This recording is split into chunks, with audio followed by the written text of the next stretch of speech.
depends what you get rejected work instead of having cocktail. Lavish ones.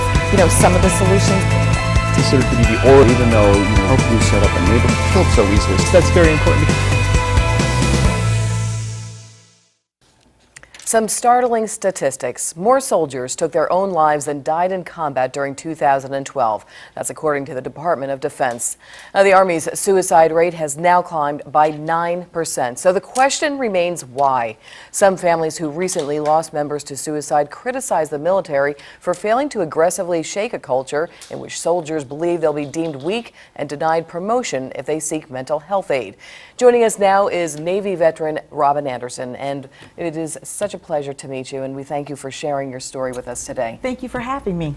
Well, Robin, I'm going to start off by asking you to tell me about your son. My son, his name is Rob Guzzo. He was a Navy SEAL who committed suicide on Veterans Day 2012.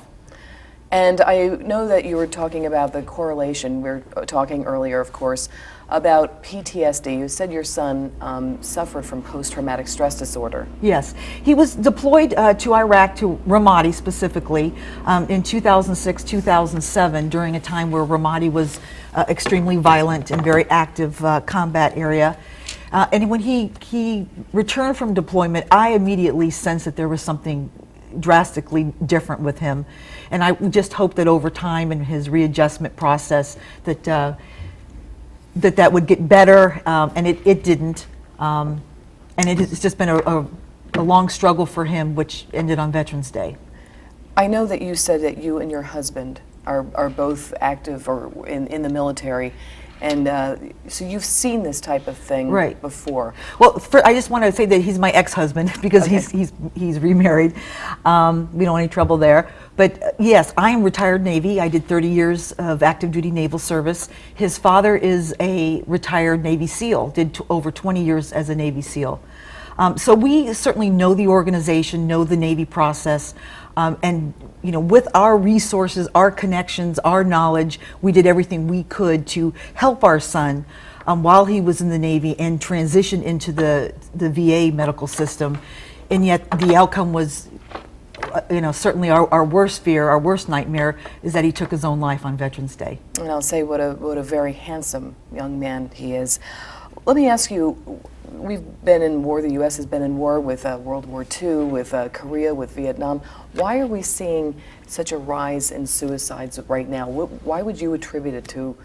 Is there any specific thing? Is there not enough support for these young men and women? Well, I think that the country has been at war for over 10 years. There's been multiple deployments.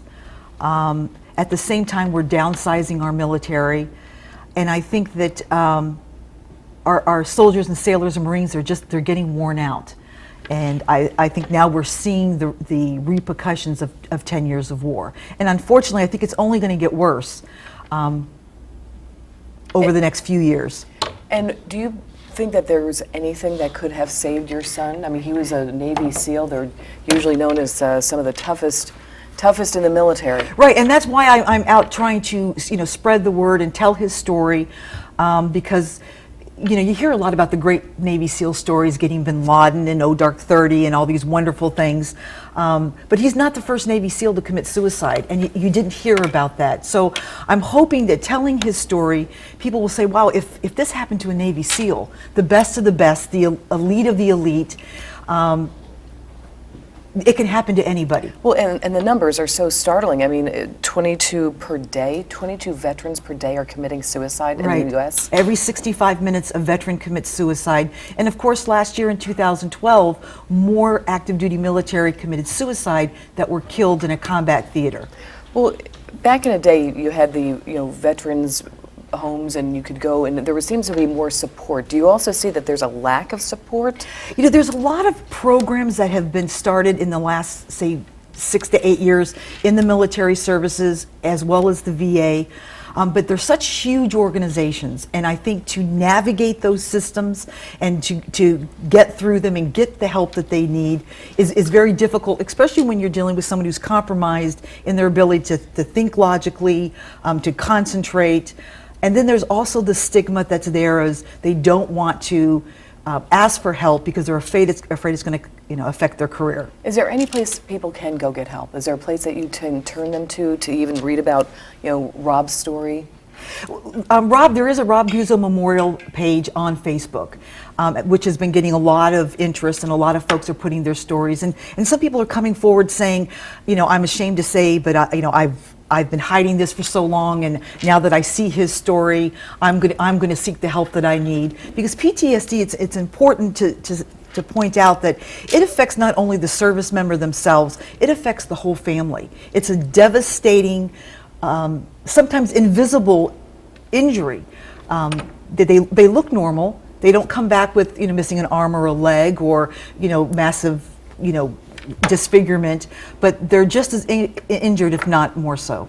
Well, Robin Andersen, we thank you for sharing this story of your son, and we certainly express our condolences for your family. Thank you so much. Thank you very much for bringing this important story to our I really attention. appreciate the opportunity.